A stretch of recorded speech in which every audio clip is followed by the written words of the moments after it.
So, look, the next topic is going to be about optimising the spring production. So a bit sort of rolling nicely with some of the stuff that Neil was talking about around that grazing management and trying to optimise that one animal health stuff, but also optimise that production as well. And then when can we access some silage as well? So a couple of the topics we're going to talk about is look, we want to achieve that 2 to 3 leaf or canopy closure for our pre-grazing when we go into these paddocks, but we also want to achieve a 4 to 6 residual centimetre. And there's a lot of research around that backs all this stuff up, so that's what we're going to go through now. What does pasture respond in spring? We're going to talk about that. A quick discussion. Most of it's all weather related, but there's some management stuff that you've done in the last 3 months that will allow you the opportunity to be able to gain on that.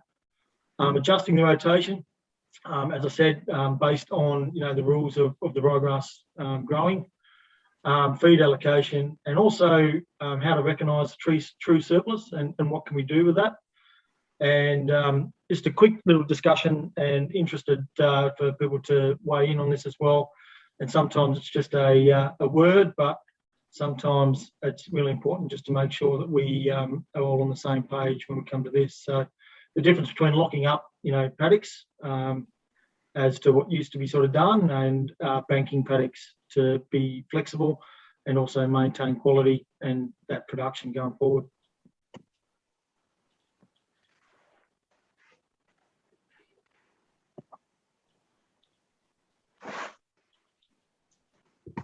Change, yep. So pasture response in spring, look, as we get more daylight and increased temperatures, we're going to drive that leaf appearance of the ryegrass, which is really important for the management point of view, which I'll talk about in a second.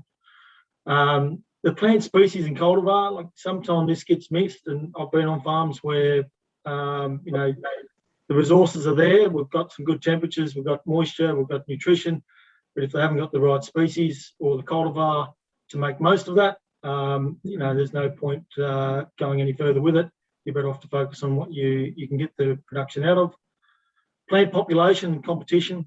A lot of this stuff comes back to your management for the last 3 or 4 months, especially if you've been overgrazing through winter due to issues. You will lose plant numbers, you lose tillers, you lose root growth, and quite often I'll see in spring when we get to a dry period like we are at the moment, and we've got ryegrass plants being pulled out by the roots from the cows, and that's because they haven't got a nice root structure underneath, and that's due to mainly a lot of the grazing management happening on through winter. And we need moisture and soil nutrition. So to step through first of all, our rules. So we want the 2 to 3 leaf or canopy closure, okay, when we're going into paddocks to graze. So we're going to go into a paddock and graze. This steps through the reasons we have those rules, okay, which is really, really important. So being able to set up your rotation length should be based on these rules. And this here goes through a recovery of a plant from grazing. So you look at the top there, you've got the first leaf coming through. That's been grazed, and that's the first leaf that's coming through. Then you've got the second leaf, and then third, and then fourth leaf coming across. And then the important bit here, though, is in that first one leaf, when it's starting to recover from grazing, as you can see down the bottom there, that's water-soluble carbohydrates.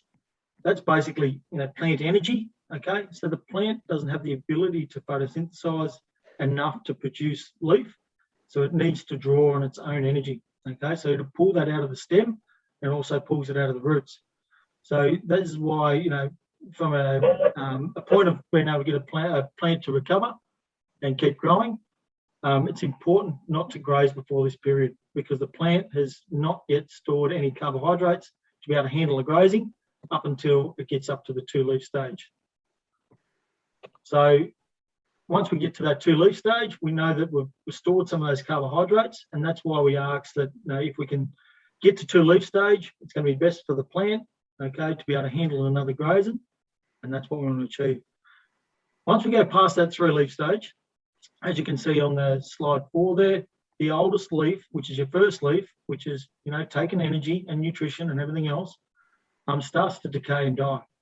So if we allow that to happen, we're going to lose quality of feed. Okay, so instantly our quality of feed is going to start to deteriorate. And we've also lost a period of growth from being able to remove that to get the growth again. So we'll lose overall total production.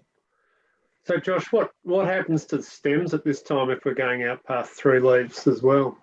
Yeah, that's right. So if we scoot, so I'll cover that in the canopy closure part, but so that's a 2 to 3 leaf, and now this is canopy closure. So exactly what Neil says, if we start to go past canopy closure, okay, the stem will start to elongate, okay. Now that stem will elongate and you'll start getting daughter tillers, okay, that will come out halfway up the stem. These are your new plants. These are the plants that we want to be putting down roots. These are plants that we want for the next grazing or the next cut of silage, especially if you've got a tangen or hybrid or perennial type ryegrasses. These plants will keep on being vegetative and keep you quality feed, if we get rainfall or if you've got irrigation right up to Christmas. So keeping that canopy open and allowing the light to get down in there will also allow those roots to get down and not have to elongate and lose those plants. Because if we come along and graze that plant and remove that tiller, we've lost that plant, or if we cut it for silage, we've lost that plant to be able to come back and recover to give us feed going forward. The other reasons we don't want to go past canopy closure is just shading of those new tillers. They will abort, okay? So as you can see, they're starting to go yellow down in the bottom of those stands. And the other one is quality. So as soon as we start to see this yellowing and the crop's starting to go yellow below the grazing point, we're starting to lose quality. And we really, if we've got high production animals, we're not going to be asking for those animals to eat that feed. So we would have to, potentially do something to fix that, but we want to try and keep on top of it. This is probably the biggest risk we're going to have going into spring. If we do get some decent rainfall, we're trying to keep on top of this. And just in that last example that Tom had with Neil, if they didn't rectify their residuals and they just kept on letting it go out of control, you'd end up with something like this.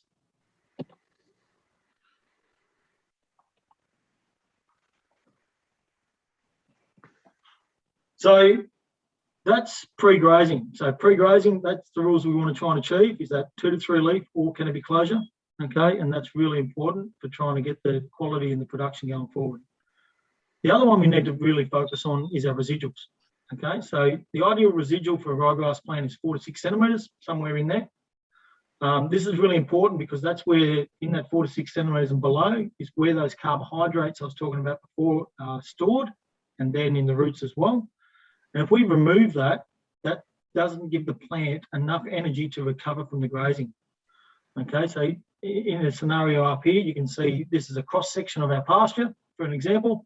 We've got a cow pat there in the middle, and you see in between the cow pats, like Neil was showing in that photos at the start, we've got like a 1 to 3 centimetre residual, and we're overgrazing.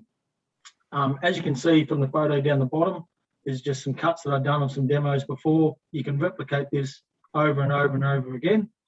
But if your residual is going down to 2 centimetres and 3 centimetres, as you can just see there in those cuts, you're doing yourself in yield, and the plant can't have enough energy to grow that first leaf back. Okay, once it's past that first leaf, it will then start to store its carbohydrates, but it's a exponential loss, because if we've got a smaller first leaf, we'll have a smaller second leaf and a smaller third leaf. Yes, so Neil? Josh, just to clarify that diagram, that's the regrowth in the same time. Yep. The period based on the previous residual being 2 centimetres, 3 centimetres, 4, 5, and 6. Yes, correct, mate. Yeah, and you can see there's not a lot of difference between the 4 to 6, but once we get to 3 and 2, we've dramatically affected that regrowth in that rotation. Affected. And look, I do this a lot in winter because sometimes we struggle with feed availability and trying to get the amount to feed the cows, and sometimes they're a bit long and we overgraze. Sometimes I go out and fence off a section so they don't overgraze that part, and come back and have a look at it, the next grazing rotation. and you can see twice as much feed on there, and it's quite substantial when you do overgraze, the damage that can be done for that next grazing. So what does it look like when we get it right? So, this is about setting ourselves up so that when things do come good, if we do get some extra rain or etc., we have the ability for these plants to recover and get some production. So if we're getting an ideal, we want that 4 to 6 centimetres in between those cow pats, and trying to get that, and you can even see there's the feed wedge away from that cow pat. We're not asking the animals to eat into it, into that lower quality stuff. As you can see up the top there in the overgraze, we're actually missing potentially an opportunity there, Neil, to feed these animals something to get some production. Yeah, I think that's spot on, Josh. By the time we see them eating into those sharp shoulders, it's probably going to be useful for regrowth later. But what we're going to see is, these cows by definition are hungry. Yeah. And when I see that, it certainly says that there's potential for more production in the cows when they're eating 100%. That savagely. Yeah. No, that's exactly right. So what does it look like? This is the question that Sam had. How do we start to recognise then the true surplus, and what are some of the decisions around that? And say we do get some rain or improved decisions or improved conditions, we'll start to see the residuals rise. So we've got the rotation length right, as by the rules that we talked about before. But if we start to have more feed than the cows can physically eat for whatever reason, we'll start to see these residuals rise. So that gives us an opportunity to make some decisions around what we want to do. So anything sort of, once we get above that 6, we're starting to waste feed in between there. Okay, so as long as that's quality feed that should have been eaten by the animals that we could get production out of, if we're wrong today, we're wrong tomorrow. So we should be looking to make some decisions and challenge ourselves as to what we can do about that. So in this scenario, this is our feed wedge. So if we've got everything right and we're under control at the moment, okay, so we've got our 2 to 3 leaf canopy closure on our paddocks. So this is an indication of our grazing area at the moment. You've got your farms along there in your bars. We've got a paddock that we're about to go into on the right, okay, which is our 2 to 3 leaf or canopy closure. And then we've got 4 to 6 centimetres in our residuals. Everything's happy days.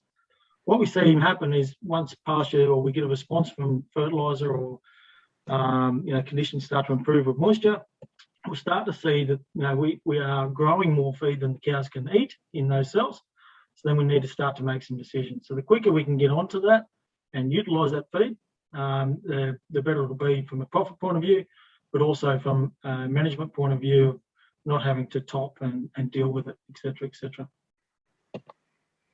So just to run through an example, and Sam, if you're on, I might get you to answer a couple of questions here, just to add what your thoughts would be. Let's say we've got a paddock that's, our number paddock is 5. That paddock has 6 hectares in it. Okay, so we're on a 20-day rotation at the moment, and the whole farm is on 60 hectares of rotation.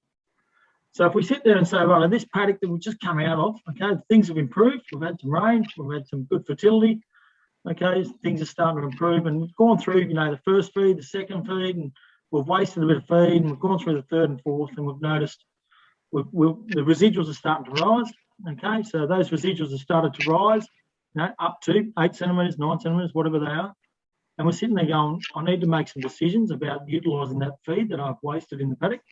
What are some of the decisions we could make? So Sam, what's some of the decisions that you could use now going forward to say, I can recognise that my residuals are rising.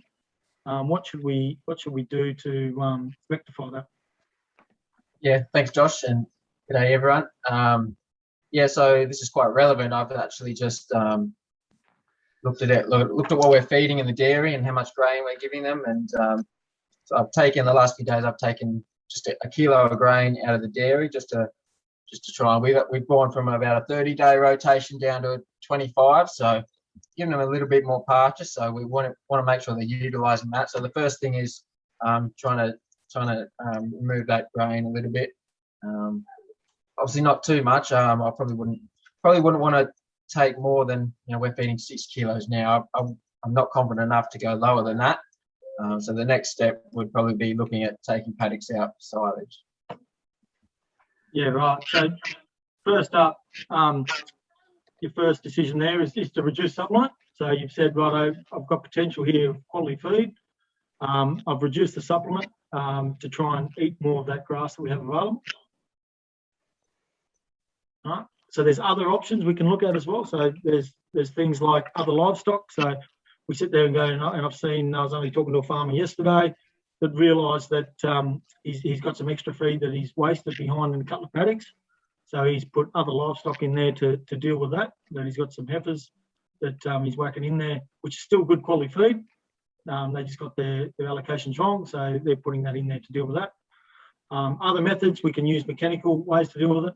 Neil, pre-mowing even can be an option to deal with that. Also, mulching behind the cows to reset that residual is also another option. But so there's a lot of options we can look at. But let's say that we've reduced all the supplement we want to do, Sam, exactly what you said.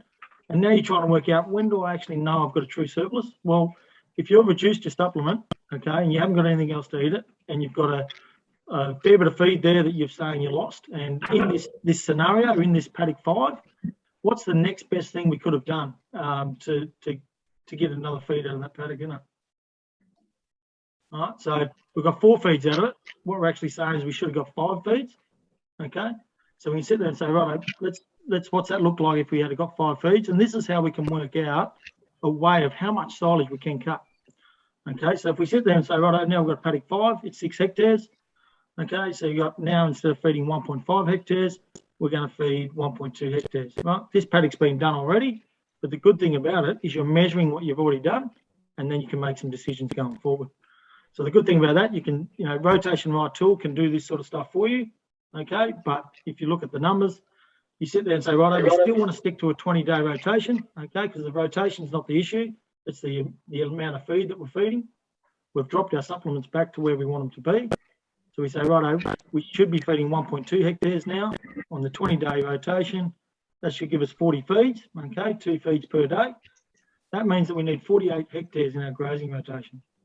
So instantly we can sit there from our 60 hectares that we were on and say, potentially we have 12 hectares we can bank, conserve, feed to other stock, or be flexible about. But at least instantly we've made a decision to go, right, we're going to go to 1.2 hectares per feed rather than the 1.5 we're at.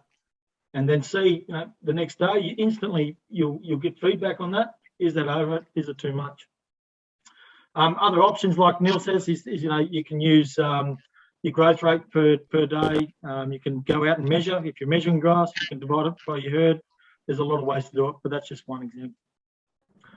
So to finish up, I'd like to say, keep an eye on your pre-grazing. So keep it at 2 to 3 leaf, okay, or canopy closure. Your residuals, if they're rising, reduce supplements to an acceptable rate that you're happy with. Utilise that feed if you can. Look when you've got that true surplus. So you've already got that residual rising. So now you have a true surplus. Then go through which way you want to deal with that true surplus and make the decision that day. Josh, fantastic. I mean, one of the things we'll commonly see when we visit farms, if we've had explosive growth, is that they'll often have the herd chasing the pasture, and the pasture's continuing to get away. Yeah. Okay. Yep. So look, in that situation, I guess one of the things to think about is just we can, and it's just a reality. Sometimes it will get away. Yep. If that happens, I think we often recommend, well, let's go onto the pasture that's the quality that you really think is optimal now. Yep. And that might be with 10 days grazing on the other side of it that isn't going to be utilised. Yep. So in that situation, well, look, everything, the other side of that stuff that's optimal, you should be cutting immediately and taking that as silage, because you're just not going to get there with the cows. You're just going to continually chase this wedge wider and wider and wider.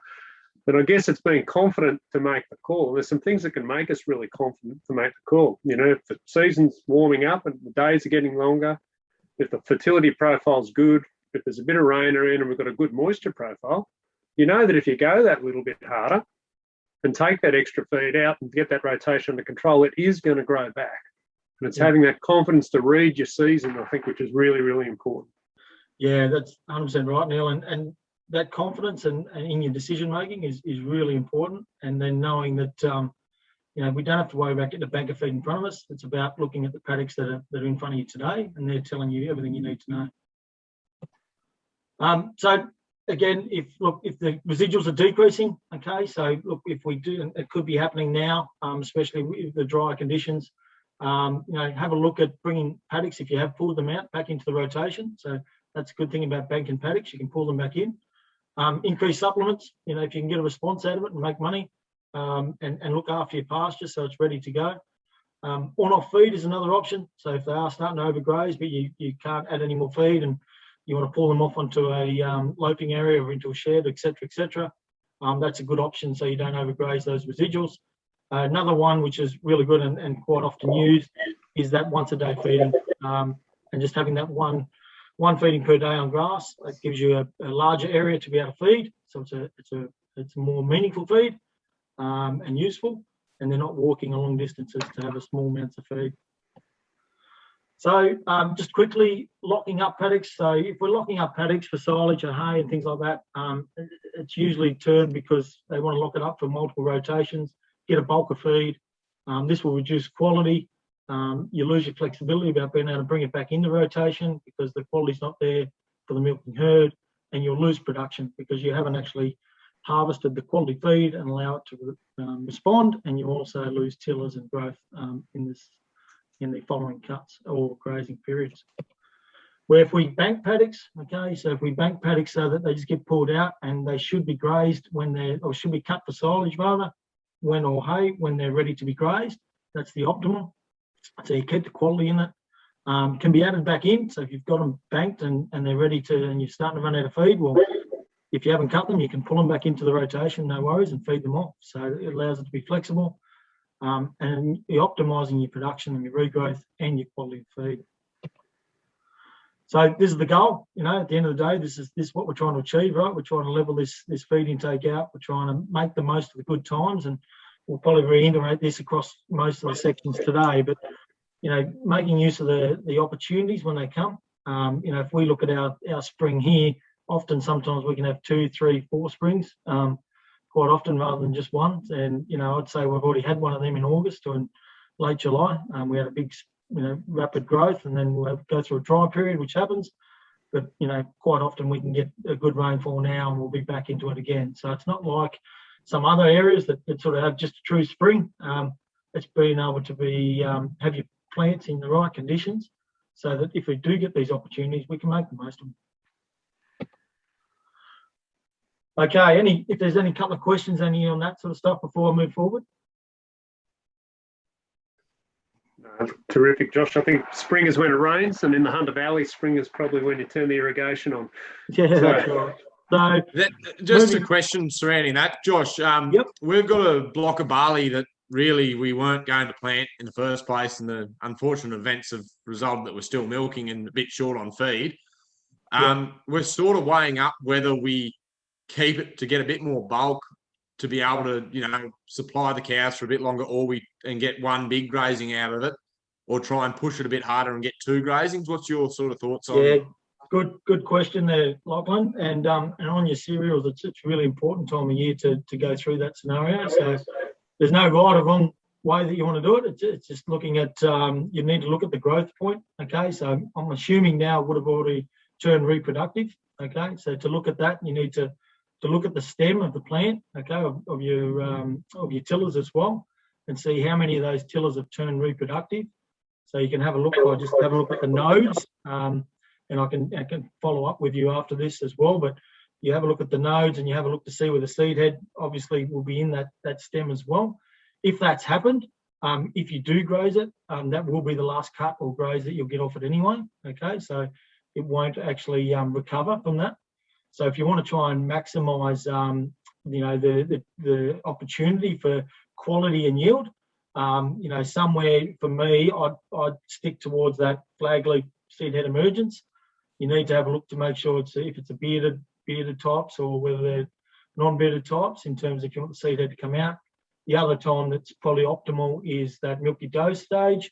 But if you get it wrong and you go past that milky dough stage, you can definitely lose a lot of quality there as well. So Neil, you might have some comments, but also I'd probably like to Neil Griffiths, if you're there. I think I've seen you said you were going to log in. You'd probably have some comments around that stuff as well. So I'll probably open it up to both of you. I'll look. I'll just quickly, in case Neil is here, I just can't see the list. Look, I think it comes back to when it was planted too, because if this was a late sowing, it still may be quite vegetative. Yeah. I'd encourage you to look at some of the stems, but probably pull out a plant rather than just look at one or two stems, because quite often you might have one or two of them sending up a node in a vegetative, a reproductive point. But a lot of the other tillers around the base still might be quite young and fresh, okay, and haven't started to elongate or set up a node. So pull up your plant, and if you've got a balance of tillers down there that are still relatively short, 2, 3, 4 leaf, okay, and not sending up a flag leaf, then there's a pretty high probability that if you graze those off now, you'll get another flush of regrowth. Yeah. Okay. If right. most of them are showing up a reproductive node, then if you graze below that reproductive node, and basically if you cut the stem on a cereal and the stem's hollow, that tiller won't regrow. Okay, if you cut the stem of a cereal and you see just leaf and cross section, you're going to get regrowth from it. And it's a matter of having a look at the balance of the plant. If the majority of it's the latter, then you're going to get good regrowth. If the majority of it's reproductive, you're just going to be pushing forward now, and it's not going to come back anyway. Yeah, thanks, Neil. Neil Griffiths, are you there? Or? Yeah, Josh, I guess looking at the sort of feed that you want as well. So if you want high quality feed, protein and a bit of energy, you go as quick as you can. All the comments about regrowth apply. If you're looking at conserving it as either baled or pit silage, you've got a few other choices. If you let it, and I guess it's thinking to the future, if you're trying to set yourself up for the next drought when you might want some fibre, then you can let it go more mature. But we spend most of our time trying to avoid that, which means go early if you want the quality. It's with the comments before about regrowth, it's probably not going to happen. What you've got is the biggest thing you've got. So it's volume versus quality, and when you think you might want to use that feed going forward. Yeah, good comments. The late harvest thing also is really only a direct, that's a direct chop into the pit type option. If you're baling it, then you probably don't want any grain in there, etc. I think that's particularly pertinent with some of the rodent issues we might face this year. No, that's fantastic. And Lockie, thanks for the question, mate. That's great. Yeah, Thanks for the help. Quick question, Josh, if you've got time. Yep. Yes, John. Clearly, making the decision to lock up paddocks for silage is based on sort of a model that you've got around future growth rates and how your comfort levels in locking up those paddocks. Yep. Any thoughts on, in the season we're in, trade-off against being overly optimistic or overly cautious in your decision to lock up paddocks for silage? Yeah. So the biggest thing, and unless you've sort of got some runoff blocks, which might be happening, is I'll scoot back to that comment that I made before about locking up versus banking. Locking up paddocks can be fraught with danger. But exactly what you're talking about there is about exactly what Neil was talking about. Is it depends the way you see the future and the way you want to see your risk. But definitely at the moment, with all the the La Nino talk, even when we look at the next 2 to 3 months of rain being sort of 70 to 80% above average, they're talking. So don't hold it to me, but it'd be nice if it happens. All the signs are there, and I guess that's why I want to put emphasis on making sure your plants are in a position and your paddocks are in a position to respond to that. So when it happens, in terms of being optimistic about one way or the other, each farmer will have their ways of different risks, which I often see. I see some farmers that are quite happy to take out of a third of the farm and only worry about what's in front of them really early. And some farmers like to have a feed wedge in front of them. I much prefer the first option, dealing with what's in front of you, and what happens after that is uncontrolled until you get some rainfall, etc. But definitely, you know, with the good conditions that are there, we're going to talk a little bit about supply of some fertiliser and bits and pieces, which is an issue. So it's really important to make sure we manage that as well, because if we're ready to go and we've got the option, we have some good rainfall, we've got good temperatures, you've got your plants in a spot to respond. The next thing is, have you locked away or got some fertiliser available to be able to optimise and maximise that? And that'll be a good discussion a bit later on as well. Yeah. Jonathan, the other thing I think it balance into that. Sorry, Jonathan. Just the other thing to balance into that discussion are your alternatives this year, I think, and with respect to do we eat everything we possibly can and maximise production at the moment and maximise margin over feed costs, you know, with the view that if we're going to have cows going short of feed, you know, that might be putting us in a less optimal position, because at the moment I think the thing we need to be looking at also is what's happening on the other side of the mountains, okay, which is reasonably good prospect of supply of forage at reasonable pricing. Quality might be problematic, but we can deal with that. I think there's going to be enough of it out there that we'll be able to pick enough good quality stuff to get. So I guess if we're looking at balancing that decision making, we should also be looking at some of those external factors as well. And in particular, you know, if I can bring in good quality forage for 250 to 280, 300 a tonne dry matter, I might be better off erring on the side of eating a lot more of what I've got rather than making cows go hungry just to make silage. Yes, that's right. Yeah, no, that's probably where I was heading around the external sort of factors as well, taking that in consideration, either to, if you're overly sort of optimistic on what you lock up, whether you've got an ability to, you know, fill that gap in the short term, or pitch down the, yeah, if you choose to graze it now, what's your options for bringing in extra feed later on? Yeah. Very good. All right, so I'm just going to hand over to, you just go and touch that.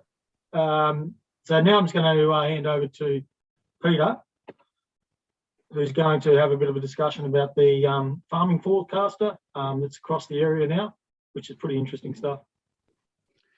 Yeah, okay, Josh. This is something some of you will be familiar with, some haven't. It's a system of soil moisture probes. They go down to about 1 metre depth, and we've got, you can see the dots up there. There's a network of them right across the Hunter region.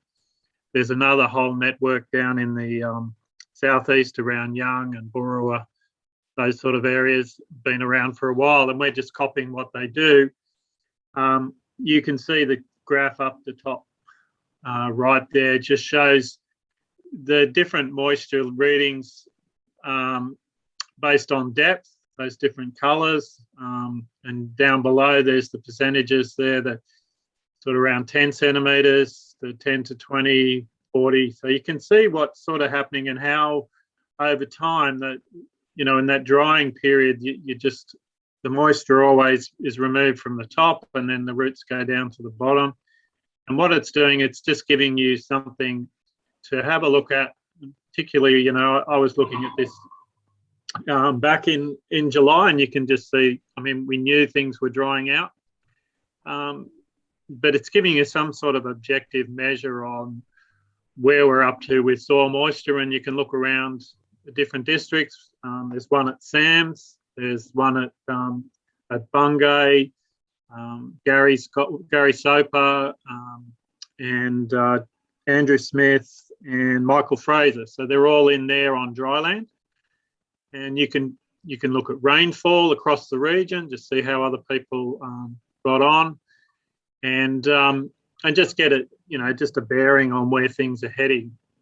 There is talk about extending this further up into, you know, your area, Luke, not by us, but by the north coast and down south. And the next thing we're working on, and they use this in the down south, is that we can use model predictions of what might happen in the next 30 days in terms of growth, given historic rainfall or whatsoever. So we're not quite there yet, but some of that is just around saying, you know, giving you a bit more confidence in the next 30 days. I'm going to get favourable conditions for growth, so therefore I can probably get pretty good responses to nitrogen. and that's one of the main things. So we've had a few hiccups. The flood did a bit of damage to the SAMs, and we had to get that fixed. And there's some, we're only just putting it up and trying to train some of those guys that have got it on Friday. But just be aware of it. It's developing. It's useful. You can actually look up the home page if you're in, say, using Safari on an Apple, and you can put it on your home screen and dial up. Just put in the closest one of these things for you. All the ones around here are on Kikuyu ryegrass pastures, so hopefully they'll be relevant. The ones obviously further west are more dry land, down around Tocal, there's quite a variation. But I specifically, and Dags has been involved in the funding of this,